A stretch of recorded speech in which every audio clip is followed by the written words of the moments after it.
Je vous présente aujourd'hui le décryptage d'une petite capsule que Rudi Reichstadt, directeur de Conspiracy Watch, avait préparée à l'intention des parlementaires français, vu qu'elle a été diffusée à l'époque sur la chaîne parlementaire.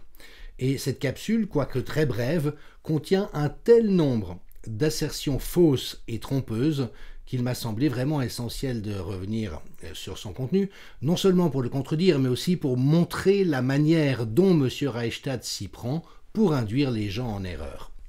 Donc, le titre de son livre est L'opium des imbéciles, sous-titré La critique du complotiste est un sport de combat. On pourrait lui demander s'il ne s'agirait pas plutôt de l'opium des crédules ou des ignorants.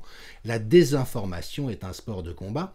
Cela dit, je tiens évidemment d'emblée à mentionner que je n'ai rien de personnel contre M. Reichstadt. Simplement, dans un tel degré de malhonnêteté, il est important de corriger un certain nombre de choses et c'est ce à quoi je vais m'employer pendant cette petite vidéo. Les antivax accusent Big Pharma de nous empoisonner. Mais c'est quoi Big Pharma en fait?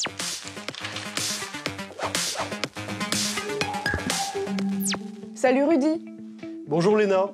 Big Pharma, c'est le nom de la théorie complotiste qui dit que les labos pharmaceutiques s'entendent à l'échelle mondiale pour faire des bénéfices financiers sur notre dos, au mépris du bien commun. Alors c'est extraordinaire. D'emblée, il y a deux énormités dans la première prise de parole de Rudy. La première, la cohorte personne qui l'accompagne lui demande « Rudy, c'est quoi Big Pharma en fait ?» Et il répond « C'est le nom de la théorie complotiste. » Big Pharma, c'est le nom de la théorie complotiste.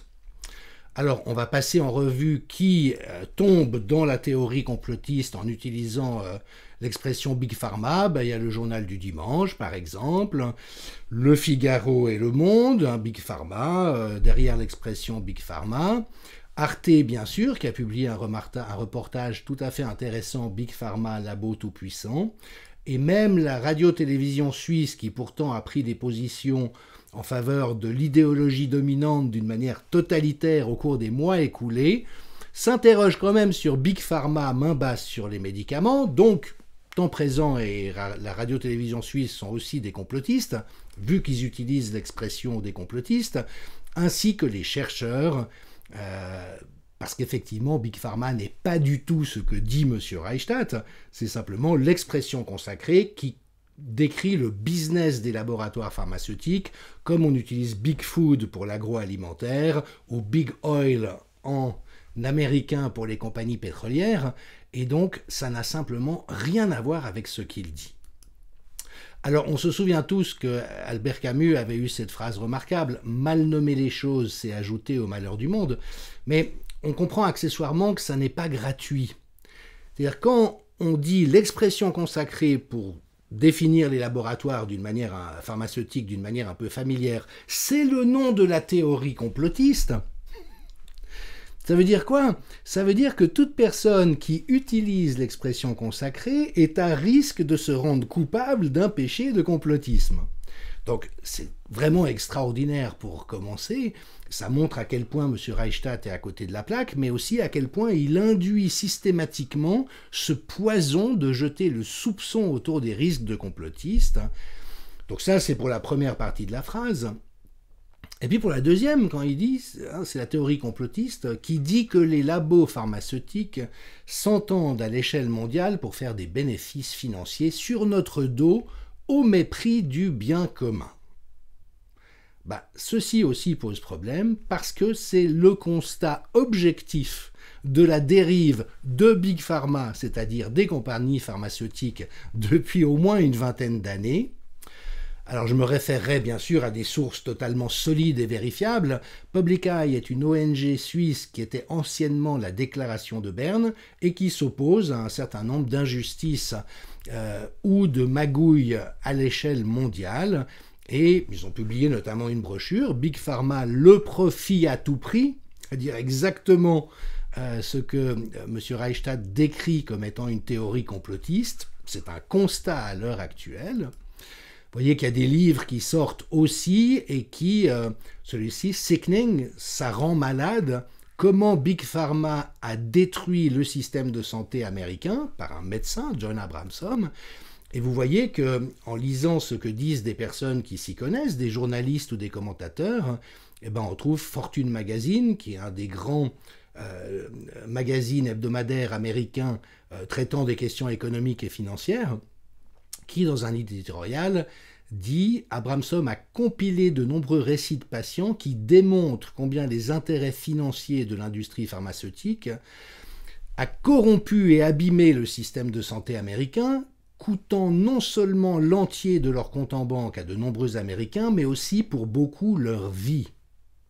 Fortune Magazine. Et puis Laurie Garrett, qui a été lauréate du prix Pulitzer, donc récompensant la meilleure enquête journalistique aux États-Unis, elle dit, alors que, ainsi que l'auteur le montre de façon brillante, le gang Purdue, c'est une compagnie pharmaceutique qui est à l'origine de l'épidémie de mort par excès d'opioïdes aux États-Unis, conseillé par McKinsey pour ce comportement criminel. Donc le gang Purdue a simplement suivi un scénario utilisé par les compagnies pharmaceutiques en général, faisant du battage pour des médicaments, trompant les médecins à leur sujet, sur à peu près tous les aspects de leur sécurité et de leur efficacité.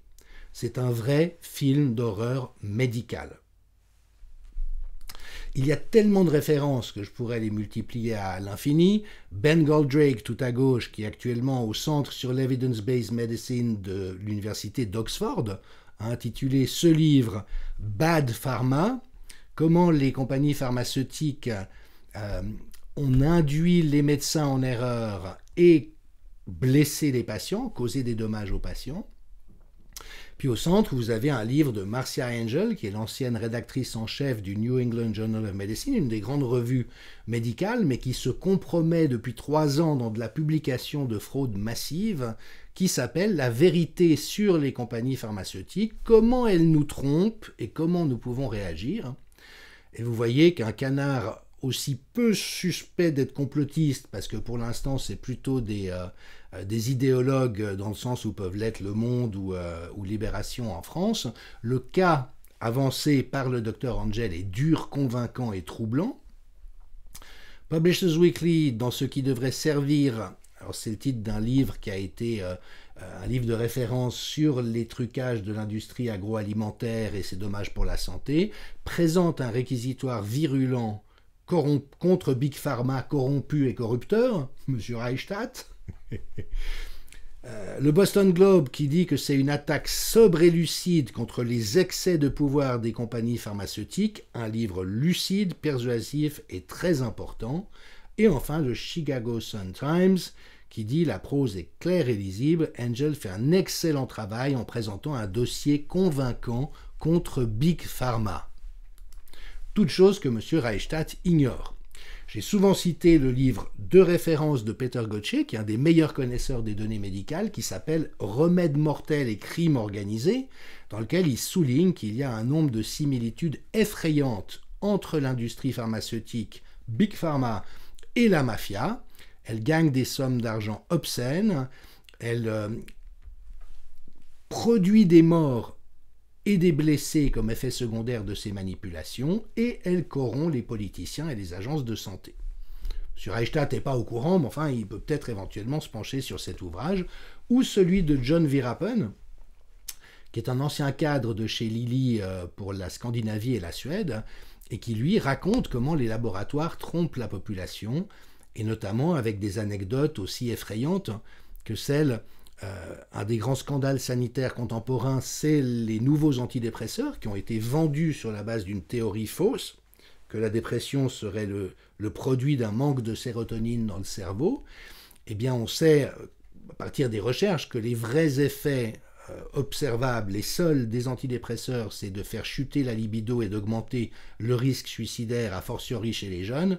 Et donc, Virapen était payé par son employeur pour que quand il y avait un suicide de jeunes qui prenaient des antidépresseurs, commanditer à un prof d'Uni, plutôt donner 50 000 $ à un prof d'Uni, pour qu'il accepte de signer un communiqué préparé par les communicants du laboratoire pharmaceutique, prétendant qu'il n'y avait aucun lien entre le suicide et les antidépresseurs.